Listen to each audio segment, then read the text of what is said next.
나는 평범한 주부였다. 아침에 일어나 가족의 아침을 차리고 빨래를 하고 저녁을 준비하는 그런 일상. 특별할 것 없지만 그래도 행복했다. 남편 민수 씨는 성실한 사람이었고 우리는 작은 아파트에서 소박하지만 따뜻한 삶을 살고 있었다. 결혼한 지 15년, 큰 풍파 없이 잘 살아왔다고 생각했다. 그런데 그날 모든 게 무너지기 시작했다. 평온했던 내 일상에 균열이 생긴 건 어느 목요일 오후였다.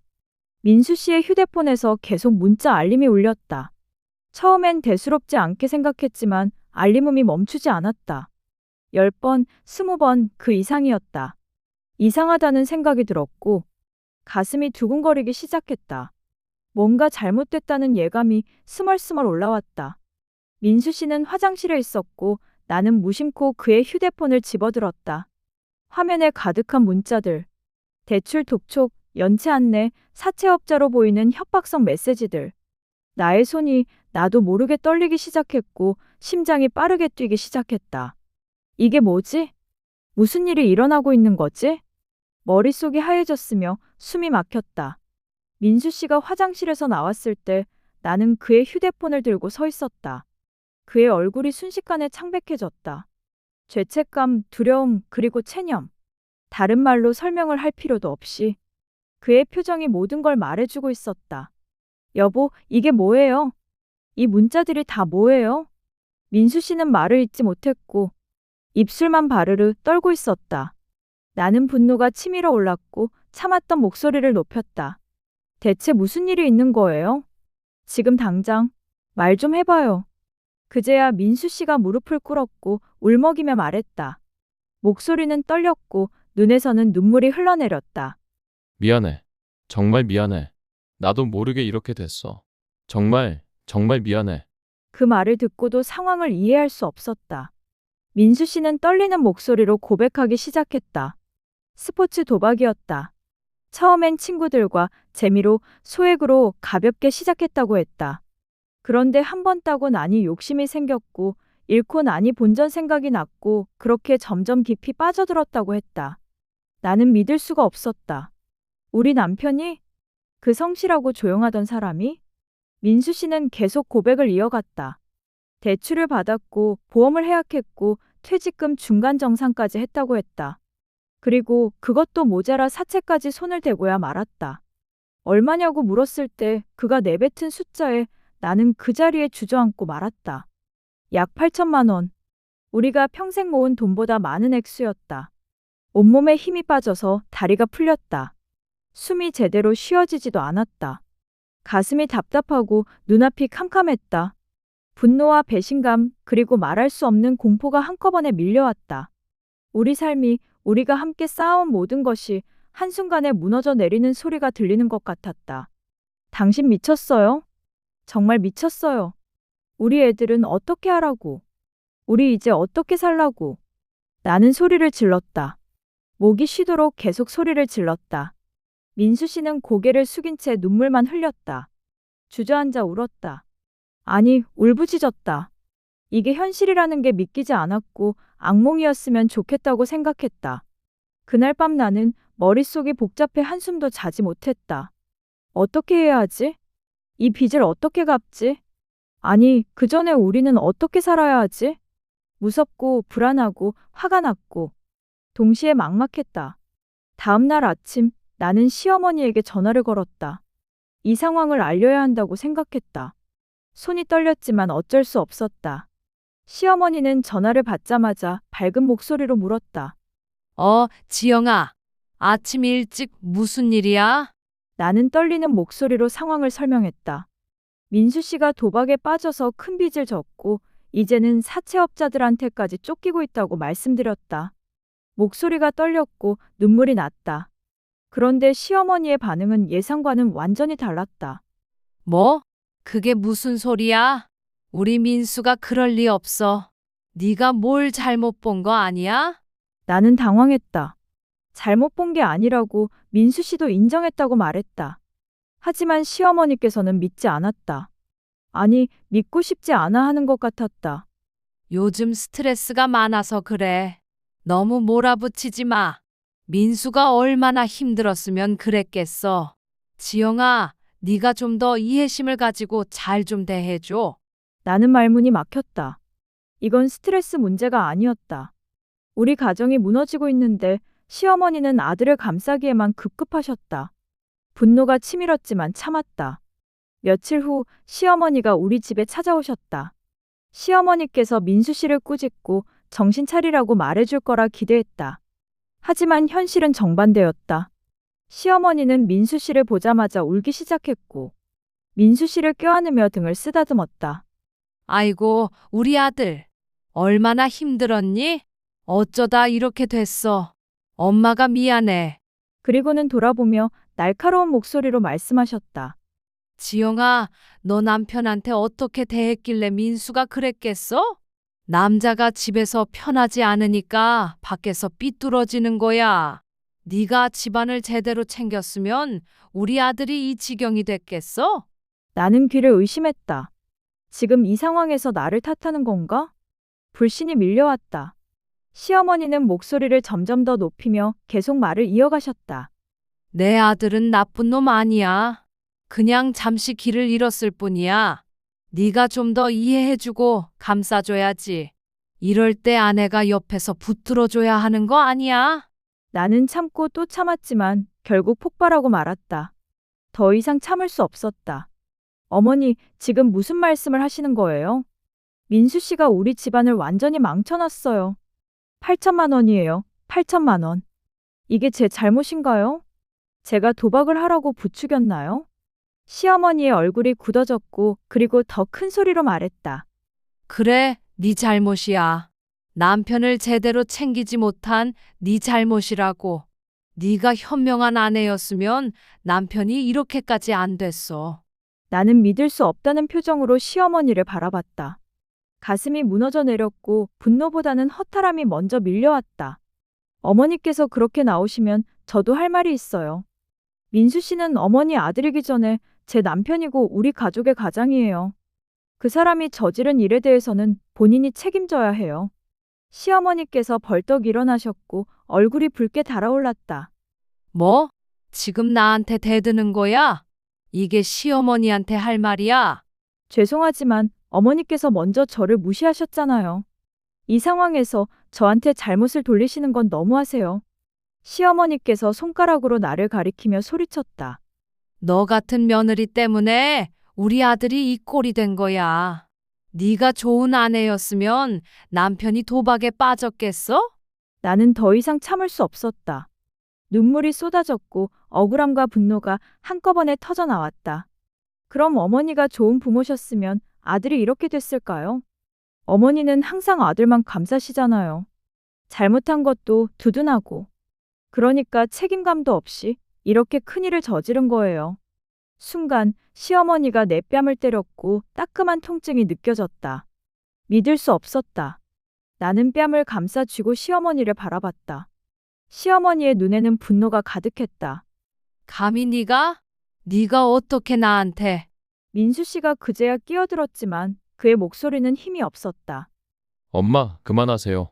이건 다 제 잘못이에요. 시어머니가 민수 씨에게로 돌아서며 말했다.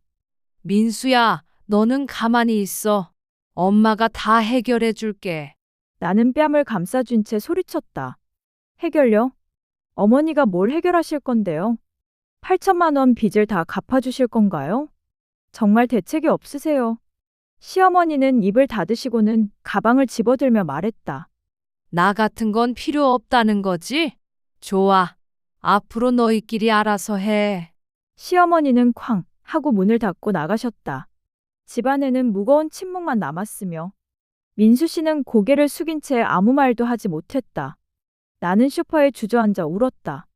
이게 뭐지? 내가 뭘 잘못한 거지? 그날 이후 시어머니와의 관계는 완전히 틀어졌다. 전화도 오지 않았고 문자도 없었다. 집안의 분위기는 더욱 차갑고 무겁게 가라앉았다. 민수 씨는 죄책감에 눌려 말수가 줄었고 나는 혼자서 모든 걸 감당해야 했다. 외롭고 힘들었다. 사채업자들의 전화는 하루에도 몇 번씩 걸려왔다. 처음에는 공손했지만 점점 협박조로 변했고 밤에도 전화가 왔다. 자다가 깨면 심장이 터질 듯 뛰었다. 공포와 불안이 일상이 되어버렸다. 어느 날 밤 집 초인종이 울렸다. 밤 11시였다. 나는 겁에 질려 문을 열지 않았고 초인종은 계속 울렸다. 그리고 문을 두드리는 소리가 들렸다. 거칠고 위협적인 남자의 목소리가 들렸다. 사채업자였다. 민수 씨는 겁에 질려 숨죽이고 있었고 나는 떨리는 손으로 경찰에 신고했다. 경찰이 올 때까지 우리는 숨도 제대로 쉬지 못했고 두려움에 떨었다. 나는 우리가 가진 재산을 모두 정리하기 시작했다. 예금, 적금, 팔 수 있는 물건들. 하지만 턱없이 모자랐고 절망감이 밀려왔다. 나는 닥치는 대로 일자리를 구했다. 마트 계산대, 식당 주방 보조, 새벽 배송 일까지. 할 수 있는 건 뭐든지 했다. 몸은 힘들었지만 그래도 뭔가를 하고 있다는 게 그나마 나았다. 가만히 있으면 미칠 것 같았다. 민수 씨도 다시 일을 시작했지만 그는 예전처럼 성실하지 못했다. 늦게 일어났고 일터에 지각하고 때로는 결근했다. 나는 답답했고 화가 났다. 어느 날 저녁 또다시 민수 씨가 일터에서 쫓겨났다는 전화를 받았다. 나는 분노와 내 안의 모든 감정이 폭발했다. 당신이 혼자 망가지는 건 참을 수 있어. 하지만 우리까지 무너지는 건 안 돼. 제발 정신 좀 차려요. 민수 씨는 고개를 숙인 채 아무 말도 하지 못했다. 그의 눈에는 죄책감과 무기력함이 가득했다. 나는 더 이상 참을 수 없어 크게 소리쳤다. 도대체 언제까지 이럴 건데요? 당신 때문에 나는 하루에 16시간씩 일하고 있어요. 당신은 뭐 하는 거예요? 집에서 죄책감만 느끼면 다예요. 민수 씨가 떨리는 목소리로 말했다. 미안해. 정말 미안해. 미안하다는 말은 이제 지겹다고요. 행동으로 보여줘요. 말로만 하지 말고. 민수 씨의 눈에서 눈물이 흘러내렸지만 나는 더 이상 동정심이 생기지 않았다. 몸과 마음이 너무 지쳐 있었다. 시간이 흐르고 봄이 지나 여름이 왔다. 우리는 여전히 빚에 허덕이고 있었다. 사채업자들의 협박은 더 심해졌다. 문 여는 소리만 들려도 가슴이 철렁했다. 이런 삶이 언제까지 계속될까? 끝이 있긴 한 걸까? 민수 씨는 점점 더 무너져 갔다. 매일 술을 마시기 시작했고 밤늦게 돌아오는 날이 많아졌다. 나는 그를 붙잡고 싶었지만 내게도 힘이 없었다. 나도 나 자신을 간신히 지탱하고 있을 뿐이었다. 어느 날 밤 민수 씨가 취한 채로 들어왔다. 그는 비틀거리며 집에 들어와 그대로 소파에 쓰러졌다. 술 냄새가 진동했다. 나는 물 한 잔을 건넸지만 그는 거절했다. 그리고 갑자기 울기 시작했다. 목 놓아 우는 남자의 모습은 처참했다. 미안해. 정말 미안해. 나 때문에 당신이 이렇게 고생하는 거 다 알아. 나도 죽고 싶어. 정말 죽고 싶어. 가슴이 먹먹했으며 화가 나면서도 안쓰러웠다. 하지만 동시에 더 큰 분노가 밀려왔다. 죽고 싶다고요? 그럼 당신 죽으면 빚은 누가 갚아요? 당신 혼자 편하게 도망가면 저는 어떻게 해요? 민수 씨가 고개를 들어 나를 봤고 눈이 충혈되어 있었다. 그럼 나 어떻게 하면 돼? 내가 뭘 어떻게 해야 해? 냉정하게 말했지만 목소리가 떨렸다. 정신 차리고 일해요. 술 마시지 말고 제 시간에 일터 나가고 성실하게 일해요. 지금은 그것밖에 답이 없어요. 민수 씨는 고개를 떨궜다. 그날 밤 우리는 각자 떨어져서 잤다. 마음의 거리가 점점 멀어지고 있었다. 가을이 왔고 낙엽이 지고 바람이 차가워졌다. 우리의 삶도 그렇게 시들어가고 있었다. 어느 날 시어머니에게서 전화가 왔다. 몇 달 만이었다. 나는 망설이다가 전화를 받았다. 시어머니의 목소리는 여전히 차갑고 날카로웠다. 지영아, 민수 좀 바꿔줘. 나는 민수 씨를 바꿔주지 않고 직접 말했다. 무슨 일이세요, 어머니? 너한테는 할 말 없어. 민수 바꿔줘. 가슴이 아팠지만 나는 참고 또 참았다. 민수 씨는 지금 일하러 나갔어요. 무슨 일이신지 제가 전해드릴게요. 시어머니가 냉소적으로 웃었다. 일은 제대로 하고 있어? 아직도 빚에 쪼들리면서 살아? 나는 이를 악물었다. 네, 열심히 갚고 있어요. 그래? 고생이 많네. 그러게 처음부터 남편 잘 챙겼으면 이런 고생 안 했을 텐데. 더 이상 참을 수 없었다. 어머니, 그런 말씀 하지 마세요. 저도 힘들어요. 힘들긴 뭐가 힘들어? 네가 뭘 했다고? 일 좀 하는 게 뭐가 힘들다는 거야? 나는 전화를 끊어버렸다. 눈물이 왈칵 쏟아졌으며 억울했고 화가 났고 외로웠다. 그런데 그때쯤 변화가 찾아왔다. 민수 씨가 달라지기 시작한 것이다. 어느 날 아침 민수 씨가 일찍 일어나 씻고 나왔다. 그리고 달라진 눈빛으로 나에게 말했다. 나 오늘부터 다시 시작할게. 진짜로. 이번엔 정말이야. 나는 반신반의했다. 이미 몇 번이나 들었던 말이었다. 하지만 민수 씨의 눈빛이 달라졌다. 흐리멍텅하던 눈에 다시 빛이 돌아온 것 같았다. 민수 씨는 그날부터 새벽같이 일어나 일터로 나갔고 늦게까지 일했다. 술을 끊었고 도박 관련 앱을 모두 지웠다. 그리고 상담센터를 찾아가기 시작했다. 도박 중독 치료 프로그램에 등록했고 매주 상담을 받았다. 나는 조심스럽게 지켜봤다. 믿고 싶었지만 또 배신당할까 두려웠다. 마음 한구석에는 여전히 의심이 남아 있었다. 민수 씨는 포기하지 않았고 그는 자신이 가진 기술을 살리기 시작했다. 원래 그는 용접 기술자였다. 경력이 꽤 있었고 실력도 좋았다. 민수 씨는 작은 일감부터 하나씩 맡아 성실히 해냈다. 점점 입소문이 나면서 일감이 늘어나기 시작했다. 그는 벌어들인 돈을 한 푼도 쓰지 않고 모두 빚을 갚는 데 썼다. 조금씩, 아주 조금씩이지만 빚이 줄어들기 시작했다. 나도 계속 일을 했다. 우리를 무너뜨리려는 상황에 지지 않고 우리 둘은 말없이 함께 싸워나갔다. 겨울이 왔다. 추운 날씨만큼이나 우리의 삶은 여전히 힘들었지만 희망이 보이기 시작했다. 민수 씨가 큰 프로젝트 하나를 따냈다. 건설 현장의 용접 작업이었는데 몇 달치 수입을 한 번에 벌 수 있는 큰 일이었다. 민수 씨는 새벽부터 밤늦게까지 현장에서 일했다. 손이 부르트고 얼굴은 까맣게 그을렸지만 그는 웃고 있었다. 오랜만에 보는 진짜 웃음이었다. 프로젝트가 끝나며 민수 씨가 받은 돈으로 우리는 큰 빚 하나를 완전히 갚았다. 사채는 아니었지만 그래도 제도권 대출 하나를 정리한 것만으로도 숨통이 트이는 것 같았다. 그날 밤 민수 씨가 진심이 담긴 목소리로 내게 말했다. 나도 다시 사람답게 살고 싶어. 이번엔 진짜 약속할게. 절대 다시는 그런 짓 안 해. 평생 후회하면서 살아갈게. 나는 그의 손을 꽉 잡았다. 여전히 완전히 믿을 수는 없었지만 적어도 이 사람이 노력하고 있다는 건 알 수 있었다. 그리고 나도 지쳤다. 더 이상 미워하고 원망하며 살 수 없었다. 용서는 아니었지만 함께 다시 열심히 살아보자고 서로가 다짐했다. 시어머니께서는 여전히 연락이 없었다. 민수 씨가 먼저 찾아가 용서를 구하고 사과를 했다고 했다. 시어머니는 울면서 민수 씨를 안아줬다고 했다. 하지만 나에 대한 이야기는 꺼내지도 않으셨다고 했다. 나는 더 이상 기대하지도 않았다. 많이 섭섭했지만 중요한 건 우리 부부였다. 우리가 다시 일어서는 게 먼저였다. 봄이 다시 왔고 1년이라는 시간이 흘렀다. 어느덧 우리는 빚의 절반을 갚았다. 아직 갈 길이 멀었지만 불가능해 보이지도 않았다.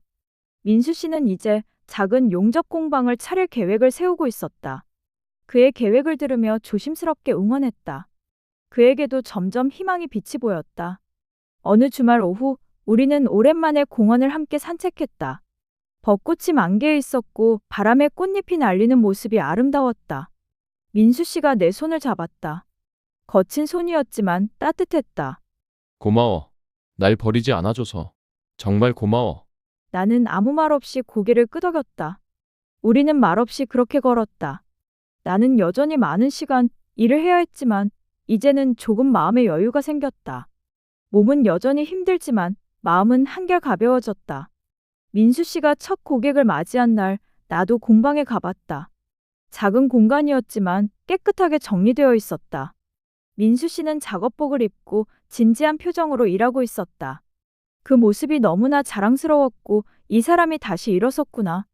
우리가 함께 이겨냈구나 하는 생각이 들어서 너무나 기뻤다. 그날 저녁 민수 씨가 집에 돌아와 피곤한 얼굴로 소파에 앉았다. 나는 그에게 따뜻한 차 한 잔을 건넸다. 오늘 어땠어? 민수 씨는 피곤하지만 만족스러운 표정으로 대답했다. 너무나 좋았어. 힘들었지만 보람 있었고 정말 오랜만에 느껴보는 기분이었어. 평범한 순간들이 얼마나 소중한지 이제 알 것 같았다. 시어머니께서 연락을 해왔다. 민수 씨가 다시 일어섰다는 소식을 들었다고 한다. 나에게 미안하다는 말은 여전히 없었지만 민수 씨에게는 자랑스럽다고 말했다고 한다. 민수 씨의 공방은 점점 안정화되었고 단골 고객들도 생겼다. 입소문이 나면서 일감이 꾸준히 들어왔다. 우리가 갚아야 할 빚의 무게를 3분의 2가 넘게 갚았다. 이제 끝이 보이기 시작했고 몇 년만 더 버티면 완전히 자유로워질 수 있을 것 같았다. 어느 날 저녁 민수 씨가 집에 돌아와서는 나에게 작은 상자를 건넸다. 뭐냐고 물으니 그냥 열어보라고 했고 상자 안에는 작은 목걸이가 들어있었다. 비싼 건 아니었지만 너무나 예뻤다. 이게 뭐예요? 민수 씨가 쑥스러운 표정으로 말했다. 그냥 고마워서. 당신이 없었으면 나 진작에 무너졌을 거야. 너무 고맙고 감사해. 나는 목걸이를 받아들었다. 가슴이 따뜻해졌고 이 작은 선물이 큰 의미로 다가왔다.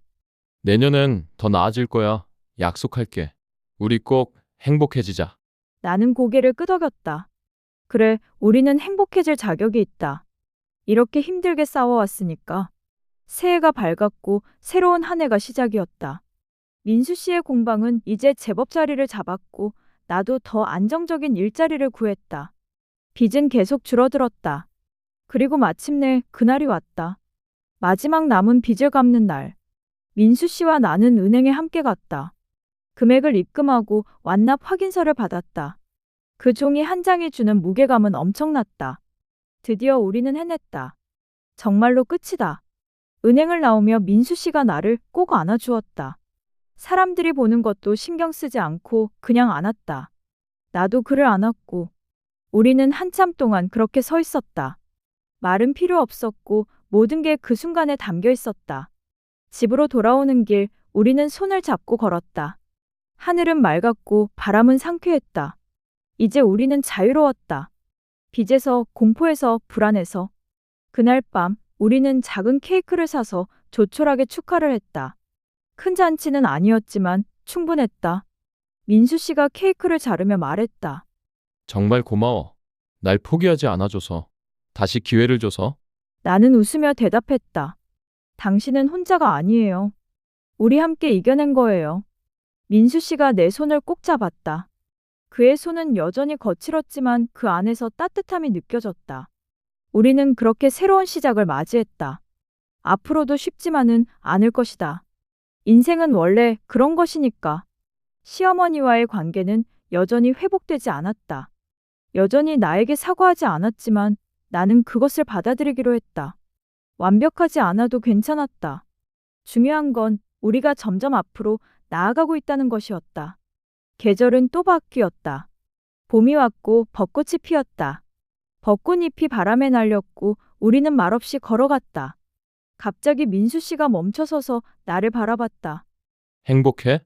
잠시 생각했다. 행복이란 게 뭘까? 완벽한 삶? 아무 문제 없는 일상? 아니, 그게 아니었다.